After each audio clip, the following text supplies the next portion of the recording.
नमस्कार विद्यार्थी मित्रांनो, LLB 3 आणि 5 इयर्ससाठी नवीन अपडेट आलेले आहे. जे की मी तुम्हाला लास्ट लाईव्ह सेशनमध्ये सुद्धा काल मी तुम्हाला सांगत होतो, की ही जी अपडेट आहे कॉलेज यामध्ये ॲड अजूनही झालेले नाहीत. मग कॉलेज प्रेफरन्स पुढे चालू असणार आहे, की बंद होणार आहे, की अजून कॉलेजेस ॲड होण्यासाठी CET वाट बघणार आहे का? त्याच बद्दलची माहिती आता पब्लिक नोटीस आलेली आहे. ती तुम्हाला प्रॉपरली रीडिंग करून सांगणार आहे मी. त्यासाठी पूर्ण व्हिडिओ बघा जेणेकरून सर्व डाउट्स तुमचे या व्हिडिओमधून क्लिअर होतील. आपण सीईटीच्या वेबसाईटला आलो आहोत. सीईटीच्या वेबसाईटला आल्याच्या नंतर admission portal 26-27 LLB 5 years student असतील, LLB 5 इयर्समध्ये जातील. ओके. तिथे जर आपण बघितलं तर इथे पब्लिक नोटीस 12 ऑगस्ट म्हणजे आजची डेट आहे आता. ही अपडेट आलेली आहे. कोणती अपडेट आहे ती वन बाय वन तुम्हाला मी सांगणार आहे. सीईटी LLB 3 इयर्स त्याने सुद्धा ही नोटीस बघायची आहे. ती काय आहे ती तुम्हाला स्टेप बाय स्टेप यामध्ये मी आता सांगत आहे. ही नोटीस आता मी ओपन केलेली आहे 12 ऑगस्ट म्हणजे आताच ही अपडेट झालेली आहे. जाहीर सूचना. ओके. LLB 3 आणि 5 इयर स्टुडंटसाठी. नॉर्मली ही नोटीस या बाबतीत आहे, की बार काउन्सिल ऑफ इंडियानी 10 ऑगस्टला जे अधिसूचना जे काही जारी केलेली होती 2026-27 साठी. तर सर्व विद्यमान विधी शिक्षण महाविद्यालय म्हणजे सर्व जे काही लॉ कॉलेजेस आहेत, त्यांना सशर्त मान्यता प्रदान केलेली आहे. सो जे काही लॉ कॉलेजेसचं अप्रूव्हलसाठी जे काही पेंडिंग होतं, त्यांना डायरेक्टली अप्रूव्हल दिलेलं आहे. जे काही कॉलेजेस लिस्टमध्ये ॲड झालेले नव्हते, अशा कॉलेजेसना. त्यानंतर मग पुढे लिहिलेलं आहे, की दरम्यान उमेदवारांसाठी कॉलेज ऑप्शन फॉर्म भरण्याचे पोर्टल हे चालू राहील. म्हणजे ज्याची आपण लास्ट डेट बघत होतो, की 12 ऑगस्ट ही लास्ट डेट आहे. तर मग ती लास्ट डेट असणार आहे का? तर नाही. जोपर्यंत हे कॉलेज हे यामध्ये ॲड होत नाहीयेत, अप्रूव्ह लिस्टमध्ये आणि जोपर्यंत तुम्ही कॉलेजचे प्रेफरन्स मग तुम्ही वन बाय वन दिल्याच्या नंतरच ऑप्शन फॉर्म फिलिंग ची डेट ही एंड होणार आहे. तोपर्यंत कॉलेज ऑप्शन फॉर्म फिलिंग ही चालू असणार आहे. ज्या विद्यार्थ्यांनी दिले असतील, चांगली गोष्ट आहे. कॉलेजेस यामध्ये ॲड झाले, तर मग डायरेक्टली तुम्ही कॉलेजचे प्रेफरन्स तुम्ही देऊ शकता. कारण की खूप सारे कॉलेजेस जर आपण बघितले, तर ते ॲड झालेले नाहीयेत. त्यासाठीच हे डिसिजन घेण्यात आलेलं आहे. ओके. सो शासनाकडून आवश्यक निर्देश प्राप्त झाल्यानंतर विधी 3 वर्ष म्हणजेच LLB 3 आणि LLB 5 इयर अभ्यासक्रमासाठी 2026-27 वर्ष जे एज्युकेशन जे तुमचं शैक्षणिक वर्ष आहे, त्यामध्ये सुधारित कॅप वेळापत्रक स्वतंत्रपणे जाहीर करण्यात येईल. म्हणजे जे आता तुमचं कॅप राउंडचं जे शेड्यूल आउट झालेलं आहे, त्यामध्ये चेंजेस होणार आहेत. म्हणजे ते जे कॅप शेड्यूल आहे, ते नॉर्मली आता त्या डेट्स त्यामध्ये चेंजेस होतील. Okay.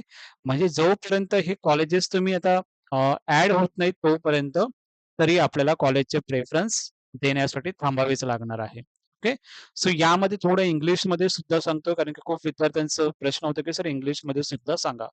So normally LLB 3 end 5 years का पब्लिक नोटिस एक्चुअली कैप के लिए 26-27 के लिए so main option is has granted conditional approval to all existing colleges of legal education for the academic year 26-27. BCI ने अगर हम देखेंगे तो BCI का जो भी अप्रूवल आ चुका है अप्रूवल ऑल कॉलेजेस के लिए ठीक है. तो जो भी कॉलेजेस अभी तक आपने दिए नाहीये आणि जर आपण जर त्यामध्ये बघितलं तर काही कॉलेजेस अप्रूव्ह लिस्टमध्ये ॲड नव्हते झालेले. Okay. In the view said notification, fresh directives from the government are awaited regarding the further course of action in the matter.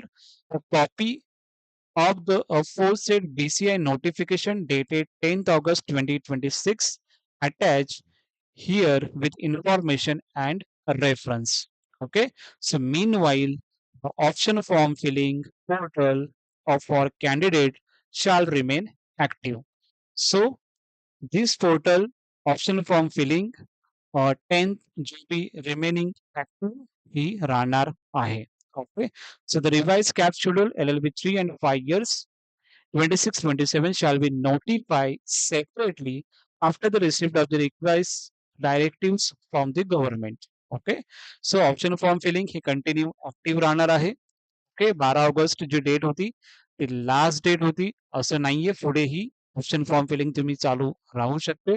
कारण तुम्हाला जे कॉलेजचे प्रेफरन्स जे तुम्ही दिले नाहीयेत, ते कॉलेजचे प्रेफरन्स तुम्ही आता परत जेव्हा ते कॉलेजेस त्यामध्ये ॲड होतील लिस्टमध्ये, तेव्हा तुम्ही ते कॉलेजचे प्रेफरन्स देऊ शकता. सो मेन इम्पोर्टंट यामध्ये हे आहे, की कॉलेजचे प्रेफरन्स चालू राहणार आहेत आणि स्कॅप शेड्यूल हे परत एकदा अपडेट होणार आहे. म्हणजे डेट सुद्धा त्यामध्ये चेंजेस होणारच आहेत. हे मी ऑलरेडी लास्ट तुम्हाला लाईव्ह सेशनमध्ये काल जो लाईव्ह सेशन घेतला होता, त्यामध्ये तुम्हाला मी सांगितलेलं होतं, की पुढे नोटिफिकेशन येणार आहे, की पुढे ही डेट्स जाणार आहे. कारण की जर आपण बघितलं, खूप सारे कॉलेजेस यामध्ये ॲड झालेले नाही आहेत. ओके. नेक्स्ट जर आता आपण बघितलं याच्यामध्ये किती कॉलेजेस आतापर्यंत ॲड आहेत, तर आपण यामध्ये जर बघितलं, तर 163 कॉलेजेस यामध्ये ॲड आहेत. आता बाकी जे कॉलेजेसना अप्रूव्हल दिलेलं आहे, उद्या किंवा परवापर्यंत ते कॉलेजेस ॲड होतील आणि जसं मी तुम्हाला सांगितलं 15 ऑगस्ट आहे. 17 ऑगस्ट पर्यंत जे काही तुमचं जे पोर्टल आहे कॉलेज ऑप्शन फॉर्म फिलिंगचं हे बंद होईल. ओके. पण मला असं वाटतंय आता तुमचं ॲक्टिव्हेशन हे झालेलं आहे कॉलेज प्रेफरन्स देण्याचं.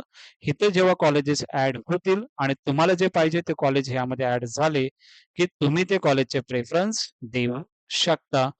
त्यामध्ये काहीही प्रॉब्लेम नाही आहे. Okay. So still college preference हे चालू आहेत. जेव्हा ते कधी एंड होतील किंवा कधी बंद होतील, तेव्हा मी तुम्हाला त्याबाबतीत इन्फॉर्मेशन सांगेन. सो तुम्हाला आता कॉलेज प्रेफरन्स द्यायचे असतील, कॉलेज प्रेफरन्स देऊ शकता. जसे कॉलेज ॲड होतील, त्यामध्ये कॉलेजचे प्रेफरन्स तुम्हाला द्यायचे आहेत. ओके.